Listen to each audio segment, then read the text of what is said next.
Right, so hi there, hi all. Okay, I thought I'd look at some of the more interesting games in summary form from the FIDE World Championship, Team Championship. So these are 4 board matches. It's a tournament still in progress, and some very, very interesting games from this championship. So let's have a look at this one. Hikaru Nakamura against Li Chao. So this is when USA were playing China.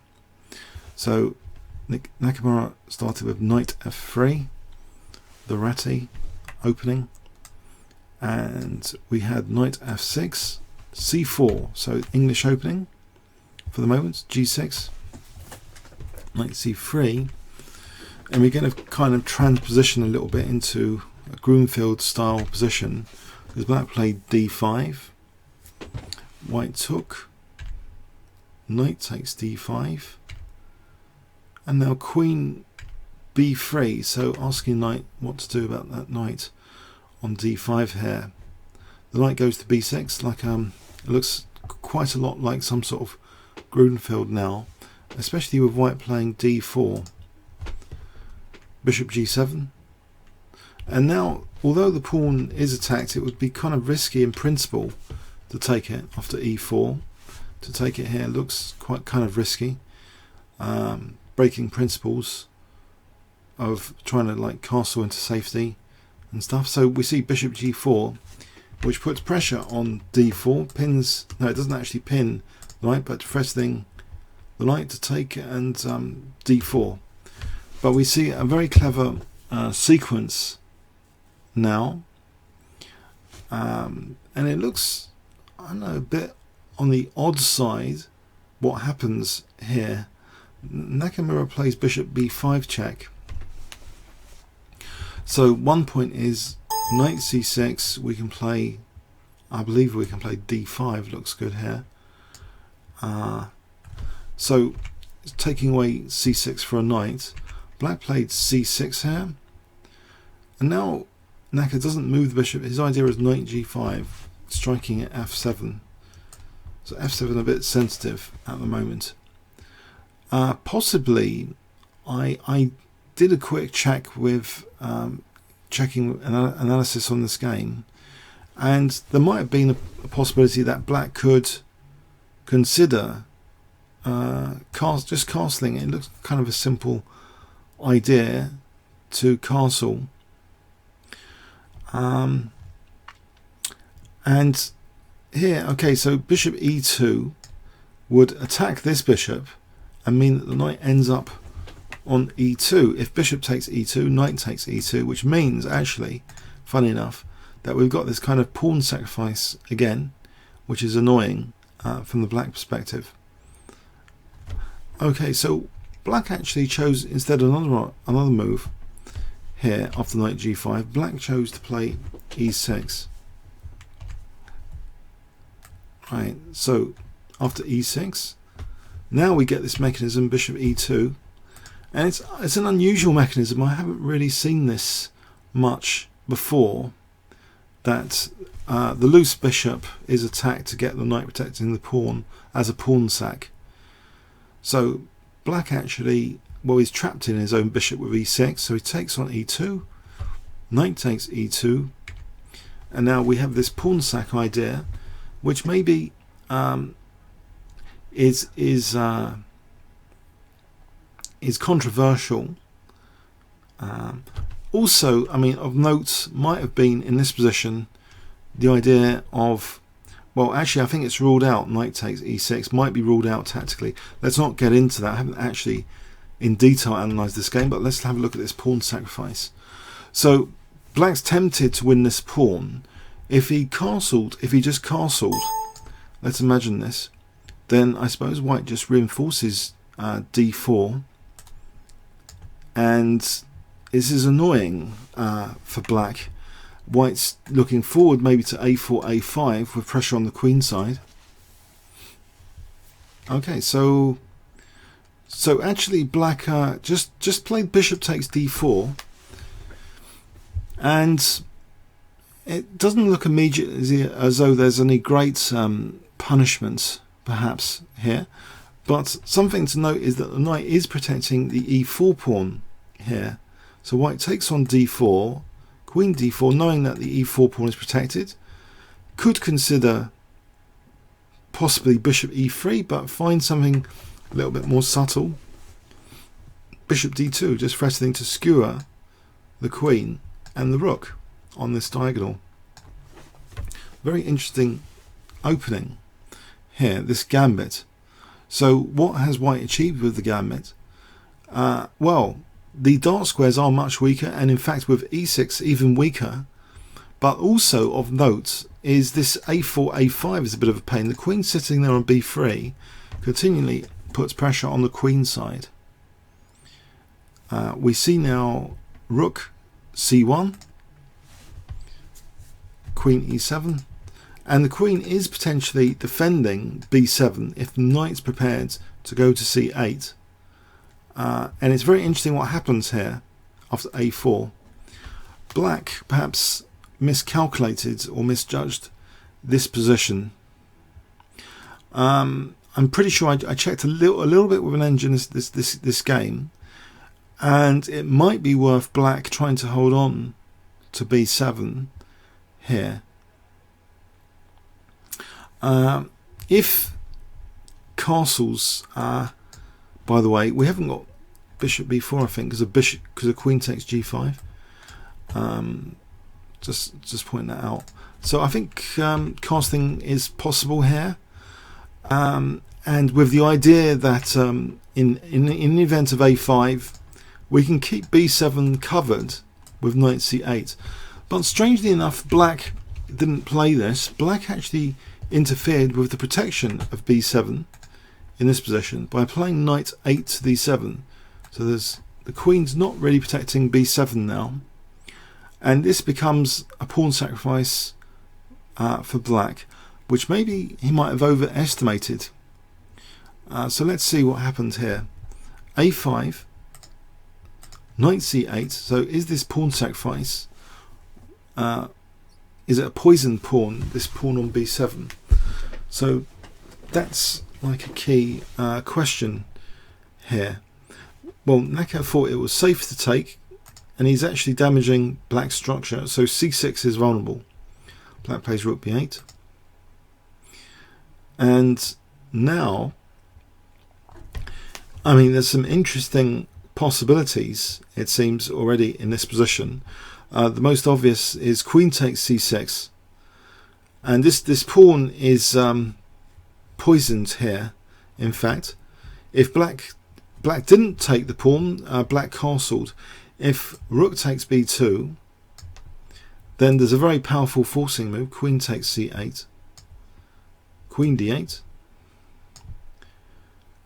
queen takes d8, king takes, knight takes, and white ends up like a bishop, sorry, a rook up. Quite significant blunder that would be, taking on b2. But okay, so black castled finally here. So he's lost those two pawns and is in fact now a pawn down after being a pawn up, and he's still got these weak dark squares. So overall, it looks like a great success for Nakamura from this opening.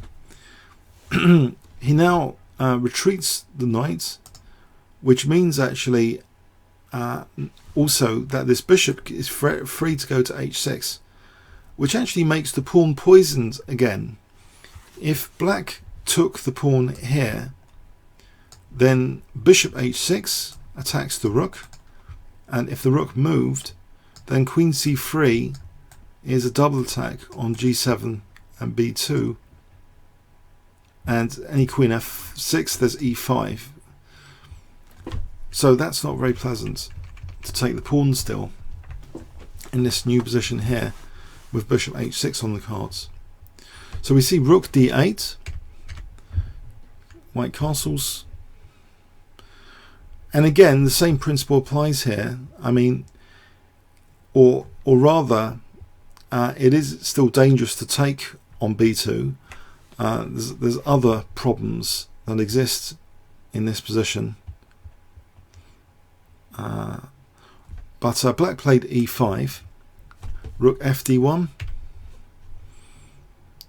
And if taking now, for instance, on b2, there's a different issue here of bishop g5, I think, for f6, for queen c4 check. And this is problematic, this check here, for queen takes c8. No, not queen takes c8. No, I think I might have...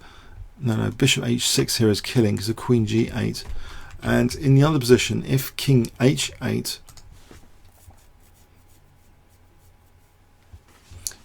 this is pretty tricky.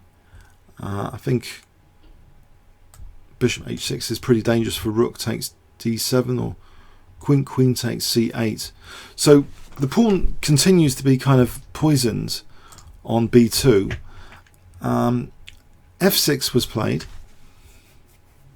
and we saw bishop h6. Now there's an idea of potentially c8, rook takes d7 for queen takes c8 if rook b2.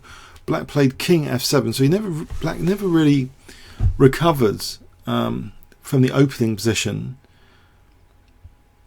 This is for those joining. This is Nakamura against Lee Chao, so the USA versus China match. So okay, so 2 pawns. It looks 3, 4, 5, 6, 1, 2, 3, 4, 5. 1 pawn up. Pardon me. So check, queen e6. Now queen c7 is pretty nasty.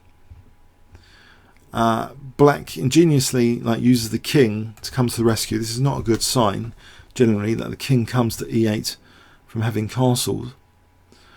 And here, amazing tactic, well calculated. It's played by Necker. Rook takes d7,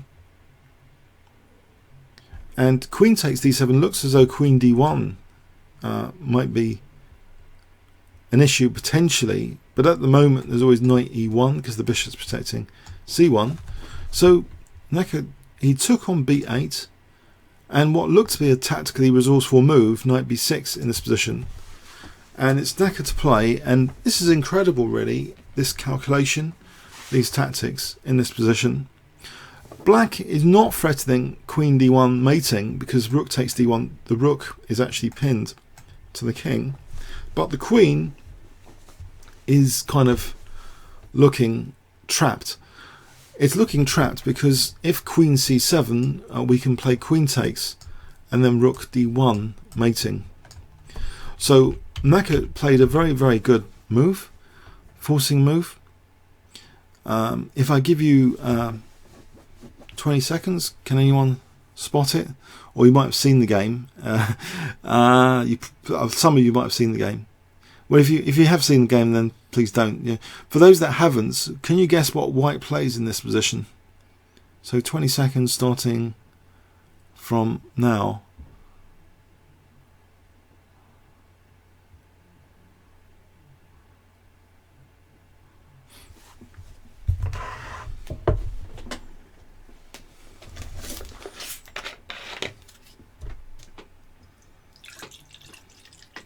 So white's play.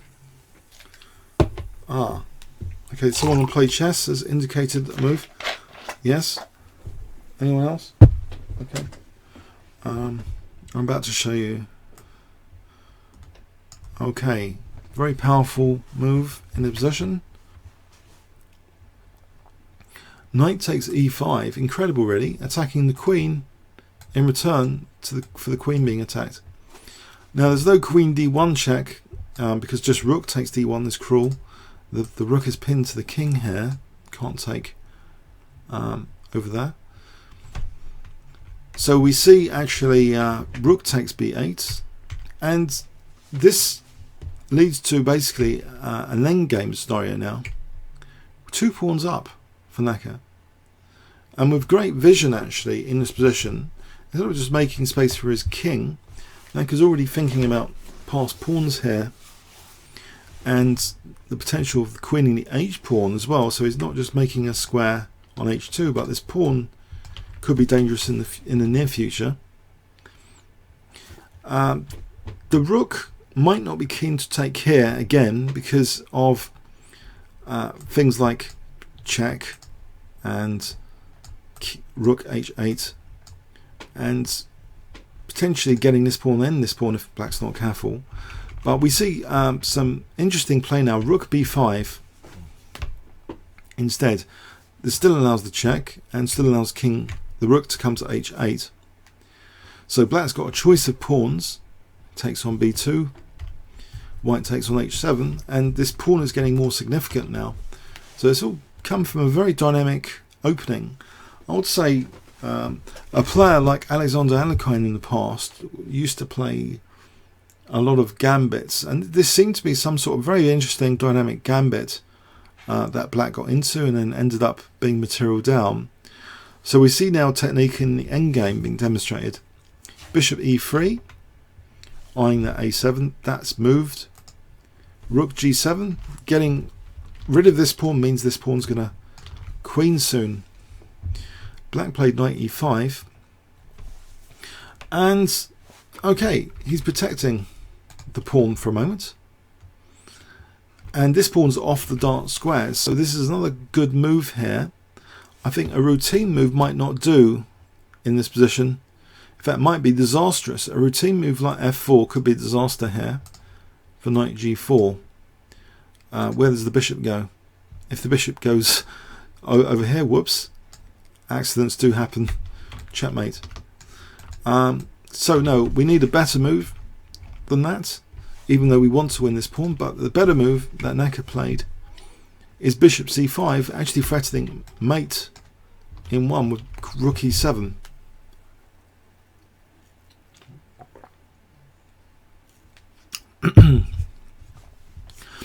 Okay, so black plays f5, and now bishop d4, not minding the check actually, which is played, and black has here another check, but it seems harmless enough, the check on g4. If knight g4, it seems g6 is still in trouble here, so I think king g3 is enough, and it's not clear what black does now. The check is just harmless. This wasn't played, so the knight g4 check wasn't played. Black just played rook b5, and very simply, you know, white wants to grab this g pawn for the h pawn to queen, who just takes on e5, which is holding up g6. After king takes e5, rook takes g6, black resigns here. He's in big trouble clearly. If say rook takes a5, then actually e takes f5 is possible, because if takes rook g5, so this is absolutely winning here. So very dynamic opening from white by Nakamura, and you know, it looks very smooth game really. Now actually a little bit of questions on YouTube about the board order. In fact, it happens that Lee Chao wasn't their highest rated FIDE player. I'm not sure, but many teams in this competition that just are not ordered by FIDE rating. There was no rule to order the players by FIDE rating, but point of note.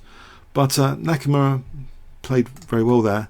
Let's have a look at another game. So this one's really quite interesting, from Ray Robson, and the reason is I thought Ray Robson was getting into big trouble against Gadir Gusanov. So this is have a look at this game. e4 c5,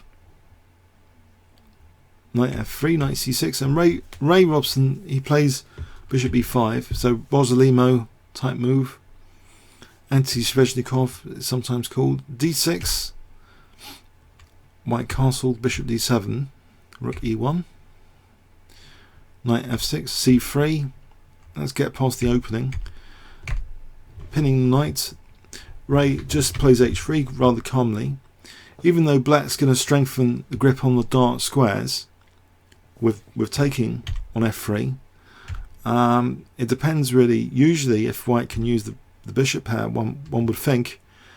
So d3, bishop e7, knight d2, castles, queen e2. At least with this pawn on c3, this queen's not being harassed with a knight d4 at the moment. b5, a3, slowing down the queenside attack, knight d7. And now, rather surprisingly, I thought at the time, when looking at this game live, we see the move f4. I thought it was surprising because, you know, these dark squares are already a bit weak, and this move might be useful at some point. At some point, it might be useful. Bishop h4, but there's a magical property that this game demonstrated to me, that of loose pieces. That if we play bishop h4, at some point we could end up with a loose piece on h4 if we're not careful. That's something to bear in mind. But it looks as though this is provocative play, moving these pawns with these potential dark square weaknesses. We see d5, and black's getting a kind of French defense structure out of it. It looks as though it could have come almost from a French defense now. If you look at this pawn structure, it's a classic French defense pawn structure. And in fact here, bishop h4 is played, kicking the rook. White has nothing but to move the rook here, but it's enough. The bishop is a potential target on h4, downside. But like in the French defense, black can undermine white's pawn chain at the head of the chain in this position with f6. It looks like classic French defense. Okay, white hasn't committed yet a pawn to d4, but it looks as though e5 is underminable. So f6 seems quite natural. But a point of note here, actually, if we just go back to this position, and I mean, one could say this is a theoretical point of note, is there's a loose piece here. There's a loose piece here. And there's a potentially loose piece here. And as humans, I think this is a really classic, I think, example. I think making note of these loose pieces and how to exploit them, it's like they can conjure up potential disasters.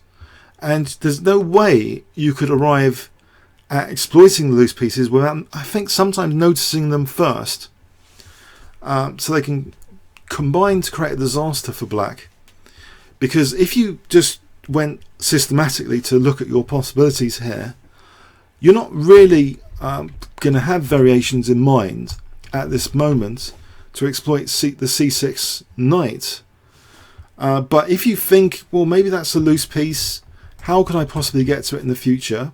Well, black's playing f6 here, and he's weakening this diagonal, and loose pieces love, you know, double attacks. We have a potential double attack in the future, and we've got a potential loose piece on h4.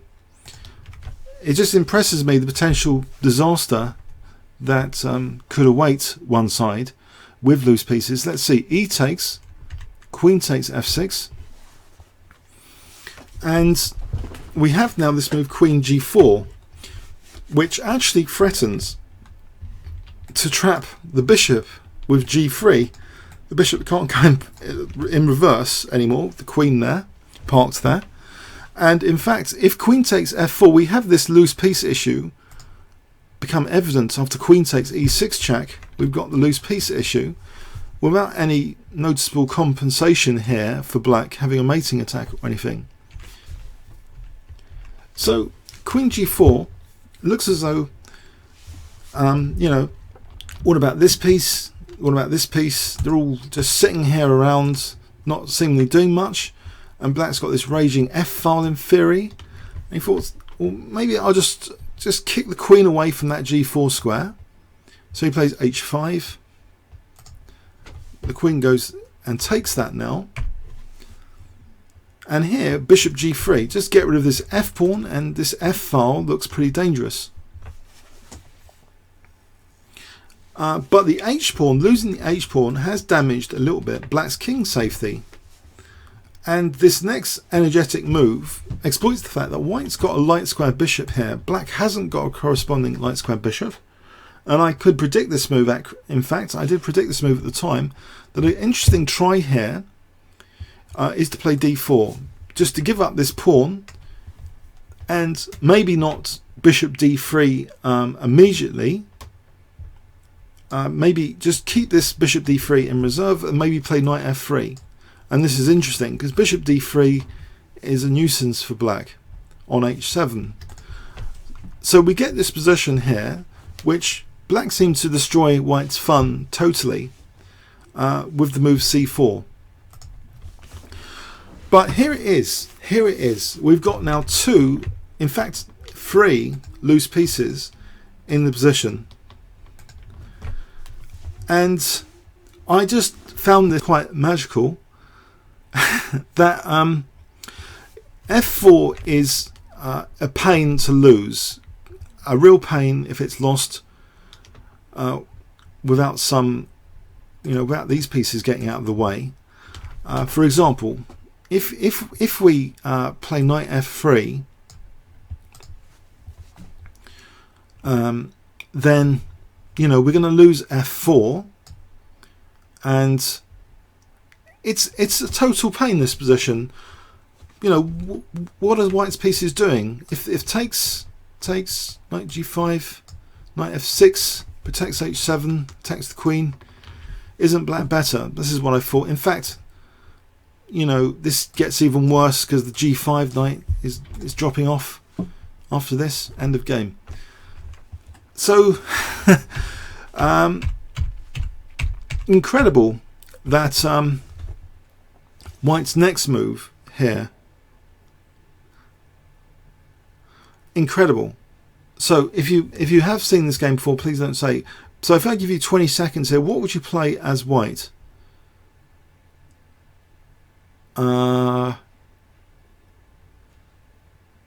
Yeah, starting from now, what would you play as white if you haven't seen this game before?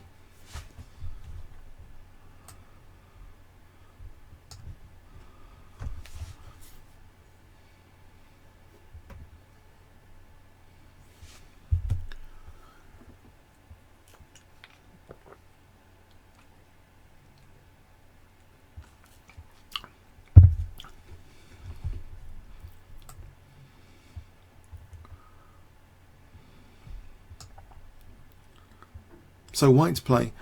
By the way, I hope the sound's still okay. It sounds still okay on Play Chess.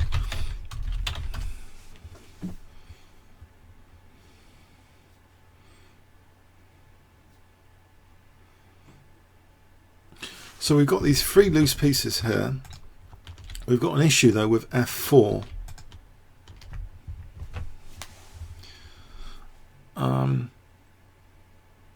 Okay, I thought this is incredible. What we have is actually knight takes c4 being played, and so as a piece sack, b takes c4, and now queen g4. And the point is that we're celebrating these loose pieces here on bishop takes f4. For example, this wasn't played. Bishop takes. Or was it? Hang on a sec. No, it wasn't. Queen takes. Queen takes. And even if rook f7, we just take this one. And we're out of the woods. Not only are we out of the woods in restoring material, but also this pawn chain is under scrutiny, with a8 now being attacked, as well as d5. If d5 drops, c4 drops. So this is like a disaster. But in the game, okay, black played. He could try this. This is probably the best, and wait for g3, and probably take here. And I think this is might have been what Robson expected. So black actually would be a pawn down, but with a playable position, maybe a blockade on f5 is evident. With the bishop still unable to use this diagonal because of that pawn, the blockade on f5. It might not be the end of the world just yet. Black might have good compensation, you never know. In fact, with knight f5, g6, king here, rook h8, rook h4, that sort of thing, there might be some raging h-file attack. In fact, it might not be that bad at all. But anyway, in the game though, maybe white was in some sort of shell shock or getting short of time. Black played queen h4,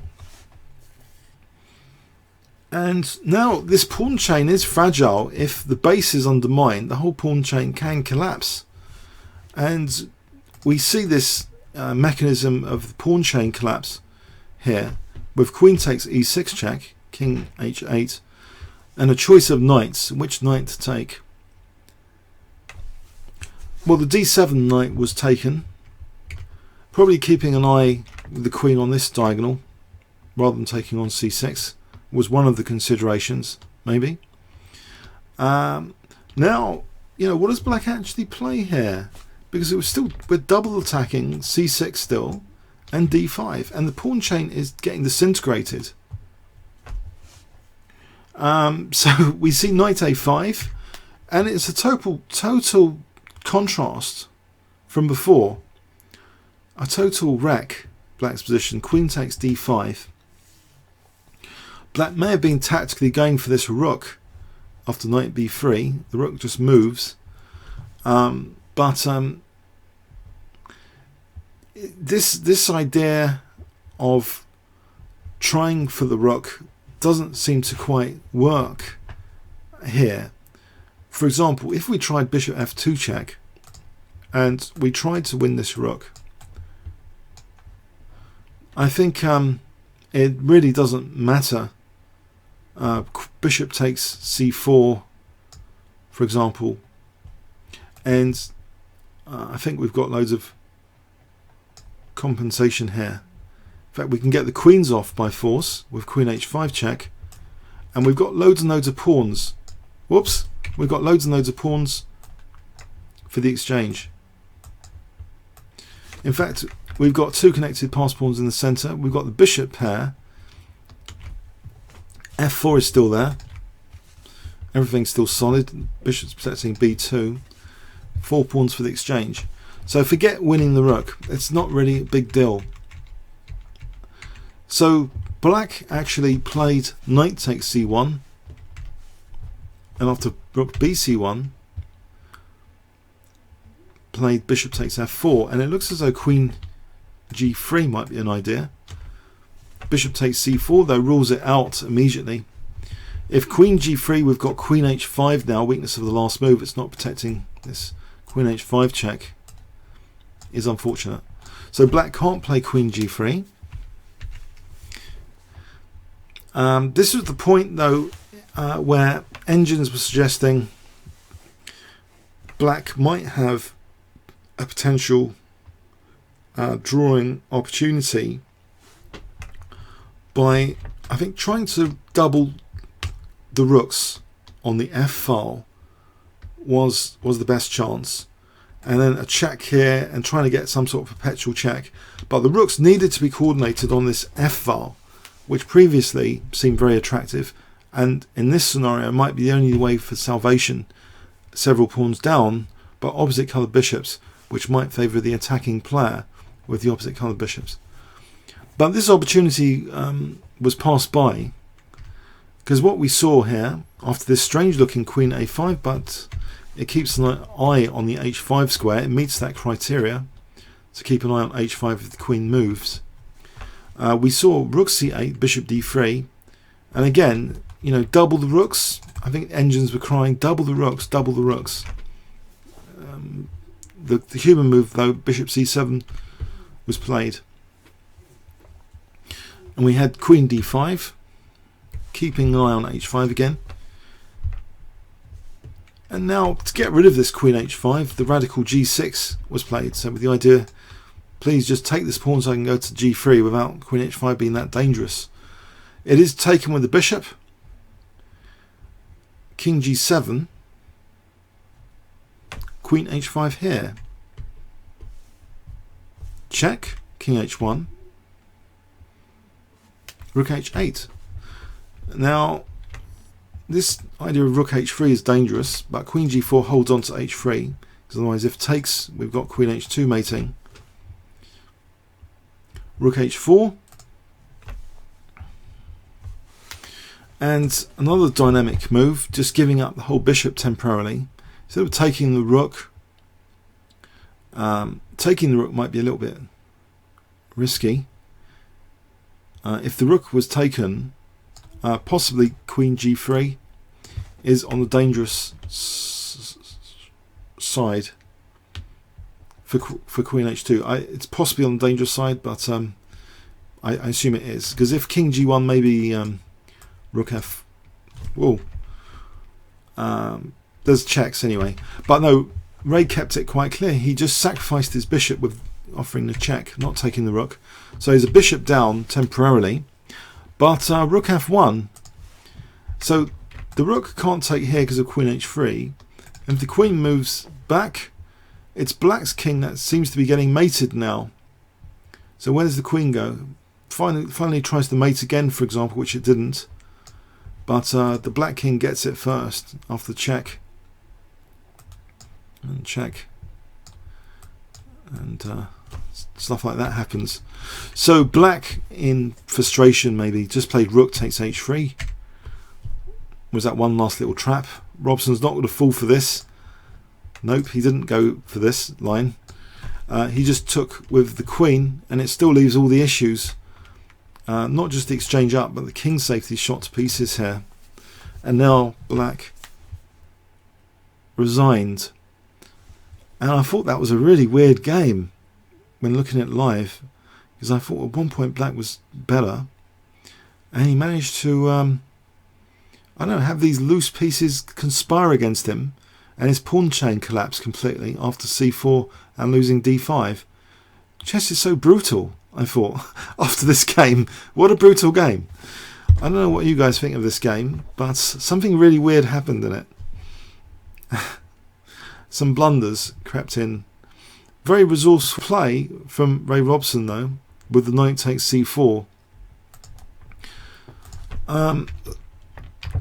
Here is a game which I was checking out the other day, probably a bit on the dry side, of Aronian and Nakamura. Maybe leave that. We'll leave that to the end if we've got time. Let's look at today's game. Was rather spectacular, with a queen sacrifice. Don't tell me I didn't get the game score.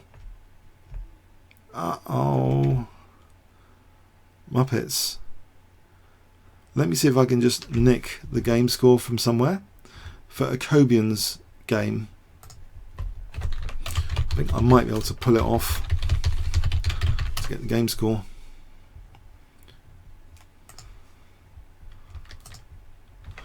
Jacobian, where are you?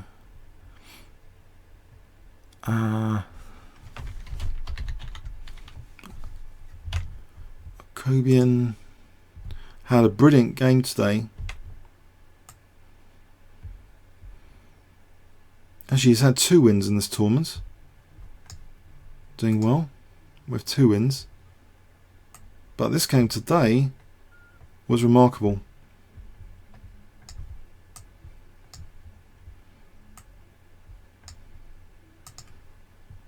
Let's get in the PGN.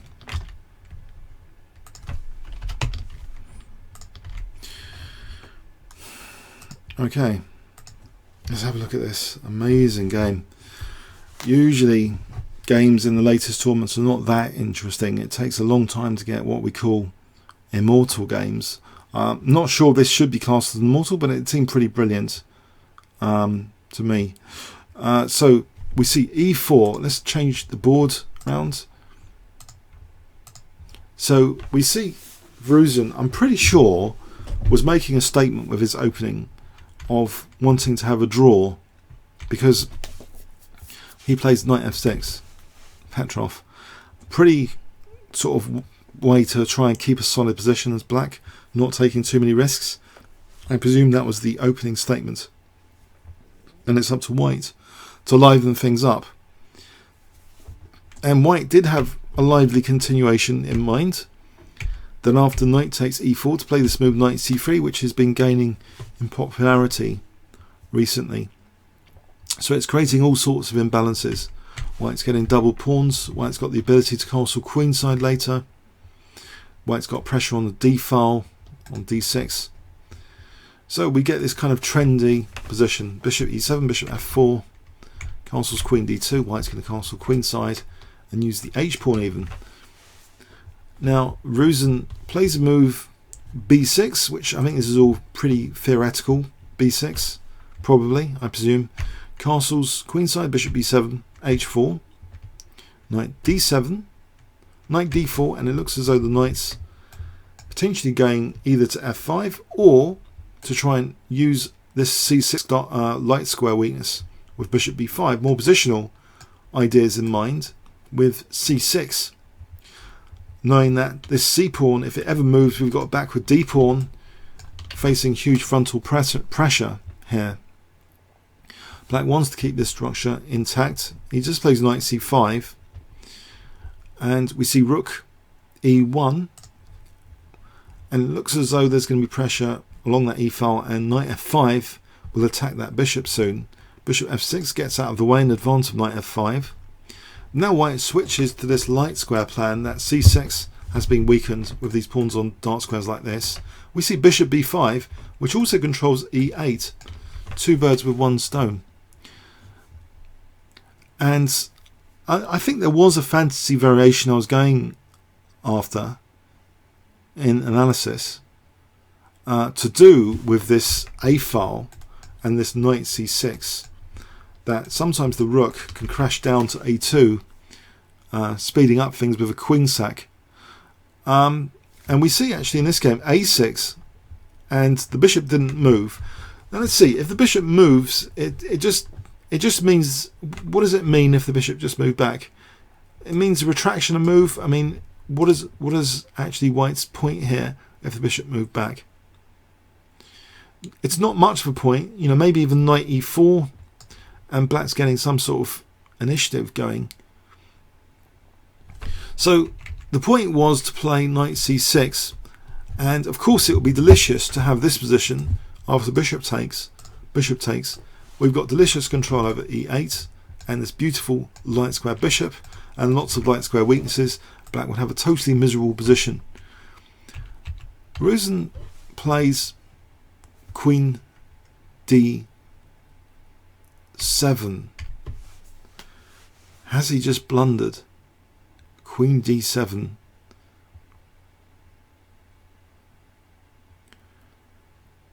It looks as though white can just win the queen here. So white plays to win the queen. Knight e7 check.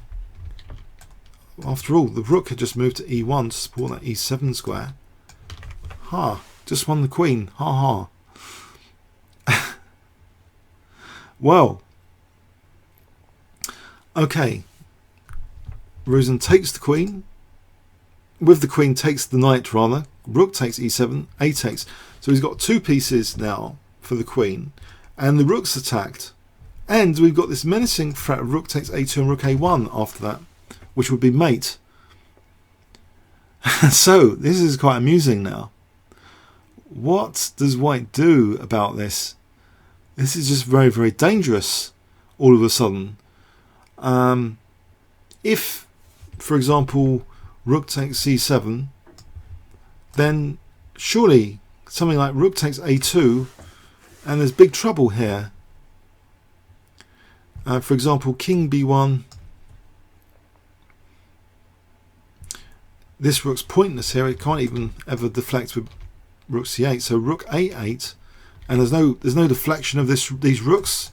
These rooks are doing damage to mate the white king here, for example. So what white does is trying to keep a deflection tactic alive to avoid this horrible doubling of rook scenario. And it's like a cold shower move is played, just offering the exchange to get rid of this bishop as well. Okay, so white is offering the exchange. So bishop takes e7, rook takes e7, and now rook takes e2, and Rosen's looking forward to doubling the rooks. But there's a snag immediately, queen e3. So if it's giving, well, the king's still got d2, and also this rook e8 is mega annoying. After rook a8, rook e8 is actually mating black. So queen e3 is like a cold shower move. So what does actually black do? There was a beautiful variation pointed out by someone. I'm sorry I forgot their name though. But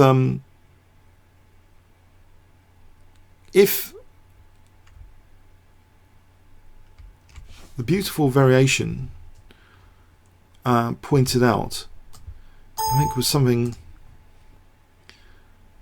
like, well, this looks crushing. No, I'm not sure I can actually remember it that well. It was pretty dangerous here for King B1. I think if actually the rook had retreated or gone here, takes. It's all pretty dangerous here. I think no, it was this taking, check, knight b3. So this is threatening mate, and if takes, then bishop e4, and if king c1, then rook a1. This is the kind of beautiful stuff that could win for black, even on that deflection. But white just sidestepped all of this. So white actually just sidestepped it with this, offering an exchange. Rook takes a2, and now queen e3. And it wasn't entirely clear here that black seemed to have any raging attack still. But there is a loose g-pawn here. And an interesting thing about chess, I think, is when you take a pawn, what have you actually taken? When we take g2, what have we actually taken? Very, very interesting to consider what we take when we take g2. After check, king d2, bishop takes g2. What it actually takes is not just a pawn, it takes control of these two squares. It's weakened the structure, it's actually isolated these two pawns. And so these are now weaknesses, these squares. So in fact, with these weaknesses, you can imagine a maneuver like this to try and celebrate those weaknesses. So we haven't just taken a pawn, we've created weaknesses. And white further weakens his position here, it seems. This isolated pawn now, it looks entirely logical to just smash through to black's king by playing h5 and h6. Why not? So h5, trying to smash through, because after all we've got a dark square bishop. Black hasn't got a dark square bishop. It seems totally justified, especially with the availability of queen d4 if needed. Rosen calmly just plays rook h1, going after that pawn. And it looks as though this is quite clever, because after h6, okay, rook h3, we don't have to play bishop g3 as white, because then we'd lose our h-pawn battering ram. White plays another clever move, it seems, f3. And I don't know Rosen's calculation, but this looks as though, isn't this a disaster? The bishop still holding the battering ram pawn. Surely this is a disaster, this f3 move. How is black coping with these dark squares? So we see rook takes f3, queen d4 threatening mate, and if f6, that doesn't really help matters, because a rook takes g7 check, and it just looks terrible. It looks absolutely terrible. Maybe well, it looks as though the king's safety is at risk here. But so after this queen d4 though, there was a shocker. Whew. There's a shocking move in this position. If you have seen this game before, please don't say anything. So I'm going to give everyone 20 seconds here. Black to play. What did black play in this position? So starting from now, black to play.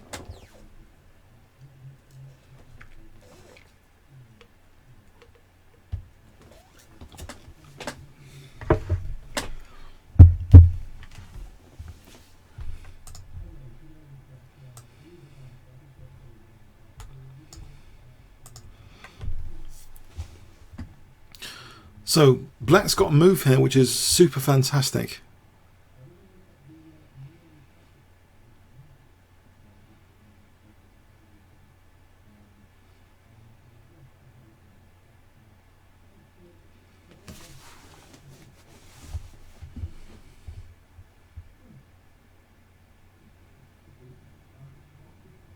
It looks like you know, it looks as though white's attack's really dangerous.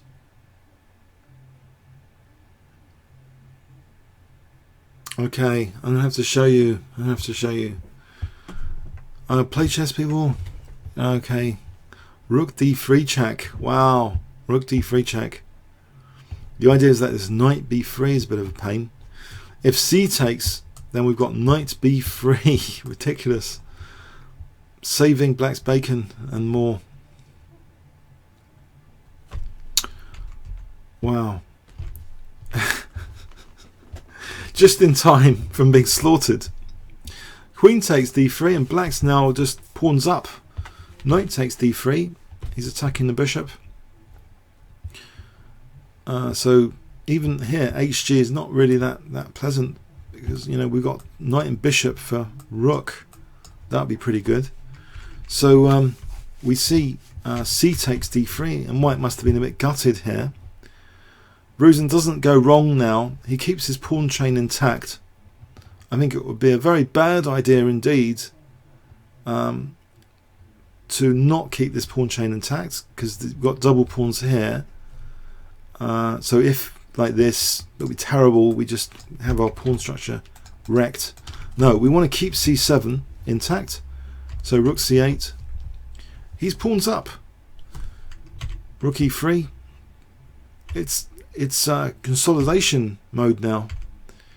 It looks for a moment though white's got a big grip on the dark squares, but the e file's blocked.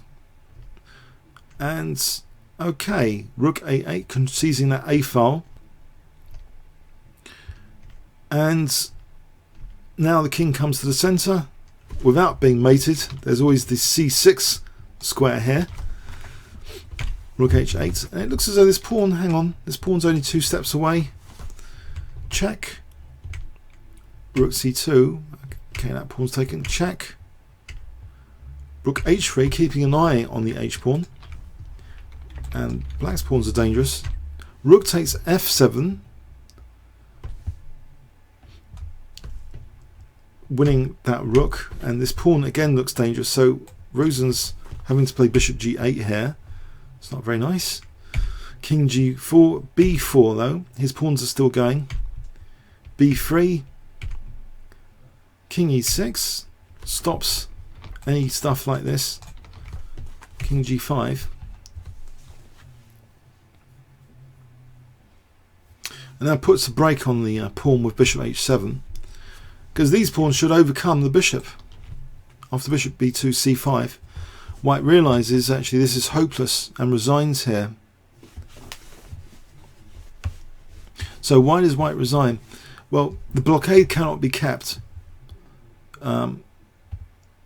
If bishop c3, for example, the blockade cannot be kept on all these pawns. Black's going to just play this, and then b4, end of game. If takes b2, queening. So, remarkable game there with that queen sacrifice. So this shows the dangers of allowing your opponent this rook takes a2 in this variation. So rook takes a2 is something which is a bit of a concern to allow. But it was the g pawn and this maneuver here which became critical. And again, these pawns are not really holding these squares. When we see these forcing moves, magical forcing moves, the c pawn isn't really holding both of these squares here with this rook d3. Incredible. I thought that was quite a beautiful game. So let's have a look at another. Kramnik had a fantastic game today, but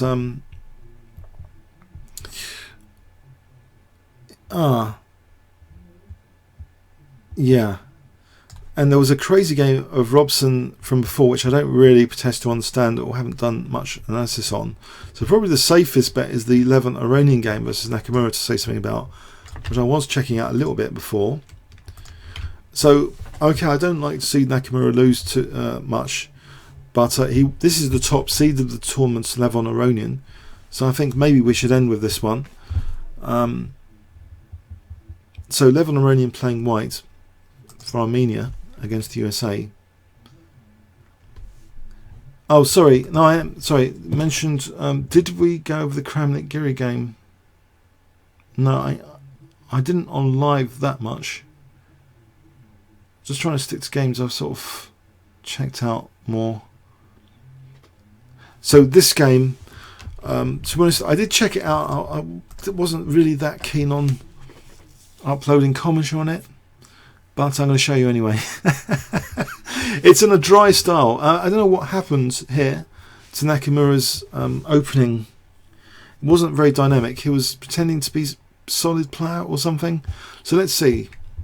So Levant-Iranian playing white against Nakamura. So we have this Queen's Gambit declined. Knight c3, h6, Bishop a4. I think it's going to be called the Lasker defense. Now, the Lasker defense, I think someone's going to correct me. It doesn't seem to be as reputable as Tartkower with b6. This is supported statistically. This idea that knight e4 seems statistically inferior to b6. I think b6 has got a very solid reputation, but we see knight e4. So what's the problem with knight e4? Well, we get this bishop exchange. Bishop takes e7, queen takes e7.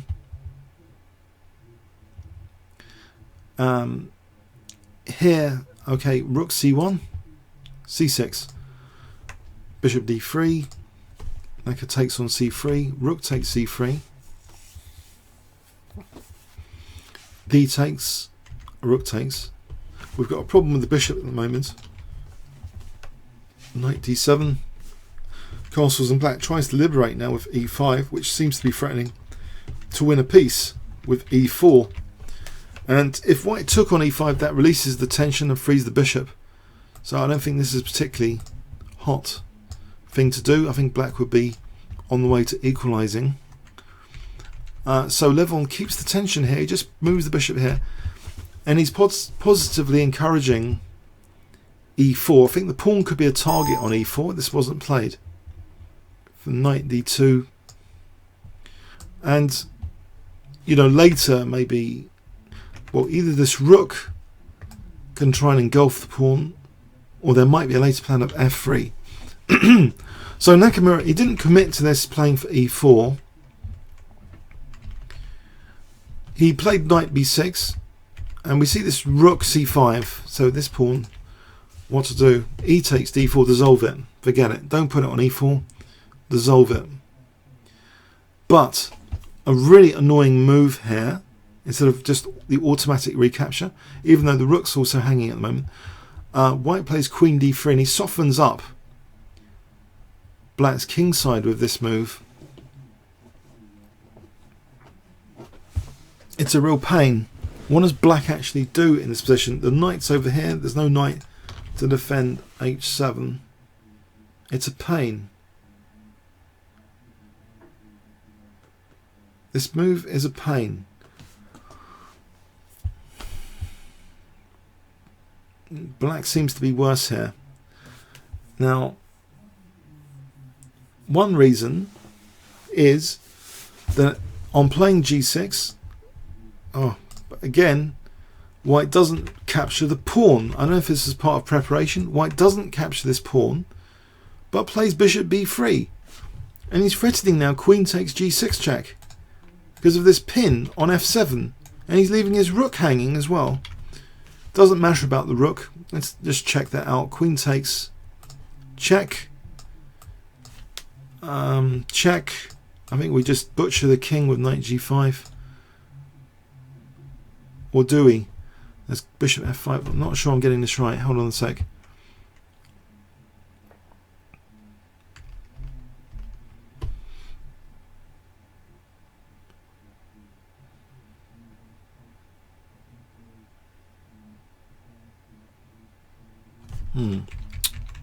Let's get this right. Bishop b3. Actually, I should have really checked this variation out before. Whoops. I have checked out bishop f5. I'm pretty sure engines suggest bishop f5 fails to just rook takes f5, because what happens is that the bishop and queen join again on this battery, and that's good for white. But the thing to check out more obviously perhaps is queen takes c5, queen takes g6 check, king h8.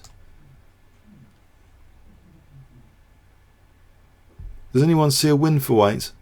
Hang on, let me just ask you then, do you see a win for white here? Probably quite obvious.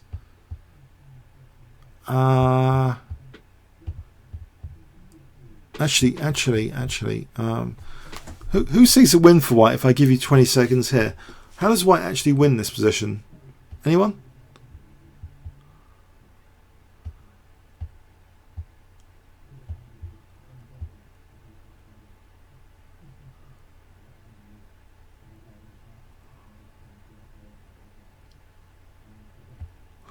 Otherwise, might have to leave it. I'll put it in the comments in the video if no one sees it. This is not a variation. I should have checked this out. If it's not obvious. Badger Bunny on PlayChess, you say queen h6 and knight g5. The thing is, we've got bishop f5, haven't we?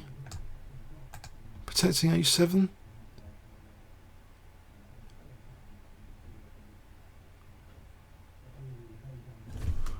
Or even queen f5.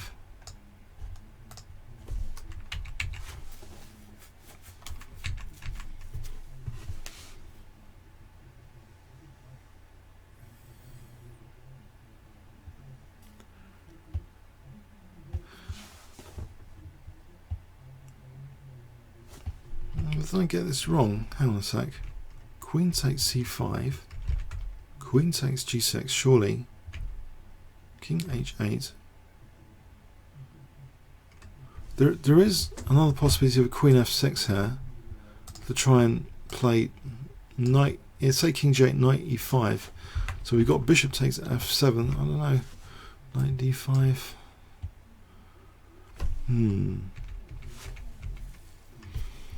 Queen h6.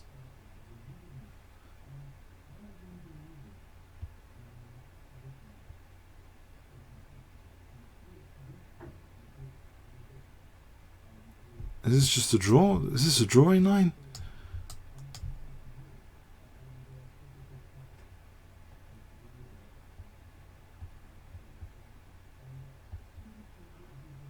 Okay, I don't know if this was a theoretical draw or something. I can't fathom it. Oh, okay. So VMMC has said this position, bishop takes f7. Yes, that is threatening queen h6, mate. So we try and defend maybe with rook takes, queen takes, and black's a piece up. All right, draw. Engine says it's draw. So that's a turn up for the book. Oh, engine says e4. Is that e4 with a draw? Gaga 1204.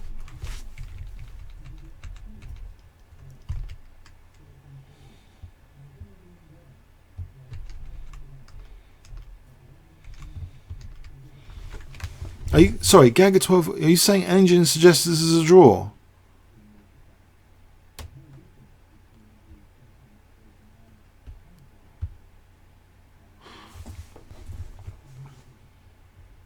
Oh. Alright, we play e4 here to stop bishop f5, and we stop queen f5. So we go with knight g5. Aha.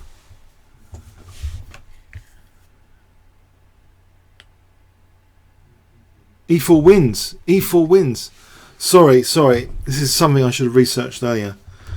So e4 wins because now knight g5.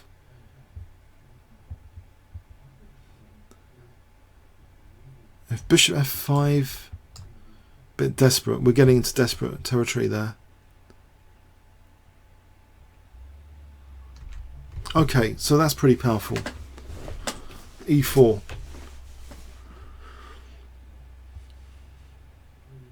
Yeah, white looks better. Plus 5.91 apparently. Okay. All right. So anyway, so we've got this bishop b3. Sorry, a little side story of major detail. King g7 was played. So forgetting bishop f5 as well. King g7. Queen takes d4 check. Queen f6. And now rook e5. Bishop d7. h4 is remarkably powerful. Just trying to weaken black's structure. Black dare not play h5 because of knight, giving the knight g5 is unpleasant, for example. So this h4 is remarkably logical in the position because white has all these other trump cards, this central control. This is actually logical to try and batter this pawn chain here. Rook a8, h5, bishop f5, queen c3. It remains on that annoying pinning diagonal for that queen. Bishop g4,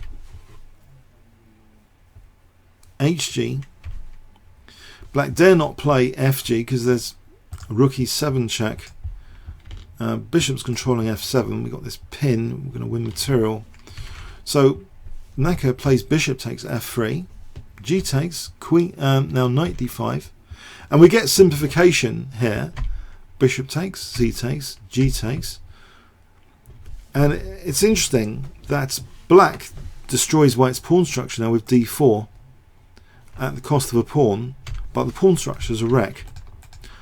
And the game continues. Rook takes f7, d5, and at this point white's slightly better, and this endgame is slightly better. But I want to show you something about this endgame that I noticed. Although, okay, white's a pawn up, should it be the end of the world here? This position, f4, it looks as though with f4 quite a few squares are controlled by these two pawns, and the king is going to come in like this, and it looks as though this could go downhill. King d7, king f3, king d6, king e4. So the rook goes back, rook d2, h5, f5, h4. I'm getting to it. Rook h2, check, and here it is, king f4. This position at move 40. At move 40, I wonder if Naka was low on time here. I've checked this out, and Nakamura at move 40, so maybe he needed to get past move 40, played rook h8. But it seems if black had just taken, and this is very easy to say in retrospect, right?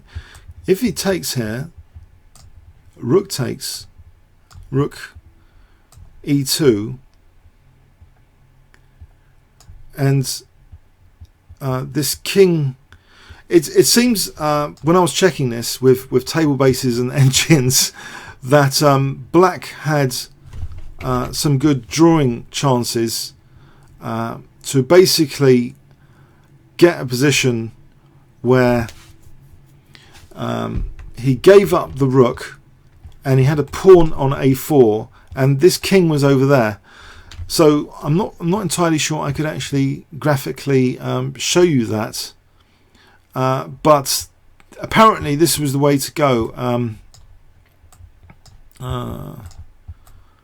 to sort of get this position with the pawn, this sort of position where we would sacrifice the rook, the king would be over here, so we get this sort of position, and apparently it was sort of drawable White's play. But yeah, easy to say in retrospect. This kind of position apparently was going to be drawable by table base, but it was kind of messed up. The advantage actually wasn't that severe at this point, and this is why I didn't want to do a video about this game. It seems more about a move 40 blunder, if this is really the case, theoretically, that king takes d5 was approaching equality. It's more of a move 40, I don't know. So you sort of prepared to take these pawns and give up the rook later for your pawns and the king over here to draw. But in the end, in the game, we had a tragic sort of ending. If that was really the case, then with rook h8, just f6, and it's much clearer that black's losing this. Much clearer. After rook e8, rook takes h4. Black resigned. Wasn't a spectacular game. I'm not sure. It's something I checked out. That's why I'm showing you it. Something I checked out. But here it is losing this position. This pawn is just too quick. It's important to have got rid of these pawns much quicker than this for that scenario to be drawable. So that loss of time was fatal. Okay, right. Thanks very much. See you next week. Hope you got something from that. Thanks very much. So see you next week for some interesting games, I hope. Cheers.